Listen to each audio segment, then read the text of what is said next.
হে ঈশ্বর, আপনি আমাকে বরাবর যেমন রাখতে চেয়েছেন তেমনই রেখেছেন। আমি শুধু স্তোত্র পাঠের মতো জপ করে গেছি। যা হয়েছে ভালোই হয়েছে, যা হবে তাও ভালোই হবে। কিন্তু কখনো আমার মন বলেনি তথাস্তু, বলিনি আপনার ইচ্ছারই জয় হোক। বরং স্রোতের বিপরীতে বেয়ে গেছি বেহুলার মতো।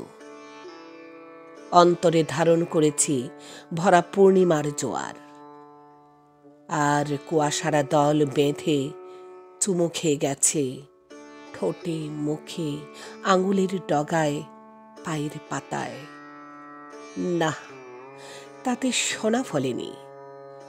জন্মেছিল ভাঁট ফুল, দোলন চাপা, গুচ্ছ গুচ্ছ বেলি আর রক্ত জবারা।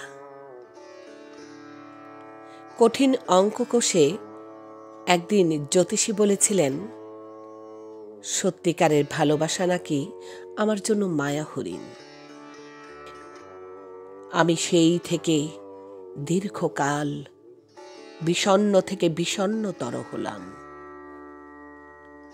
কিছু সুন্দর সময় হারিয়ে গেল বেখেয়ালে। তবু আমি জানি সে এসেছিল।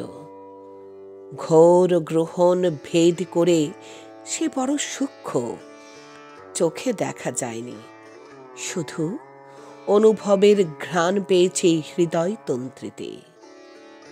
হে ঈশ্বর, তবু আজ আমি জেনে গেছি, অলক্ষ্যে আপনিও সেদিন মুচকি হেসে আশকারা দিয়েছেন। চেয়েছেন হরির লুট, চেয়েছেন স্রোতস্বিনীকে আটকে বদ্ধ মজা পুকুর করে দিতে।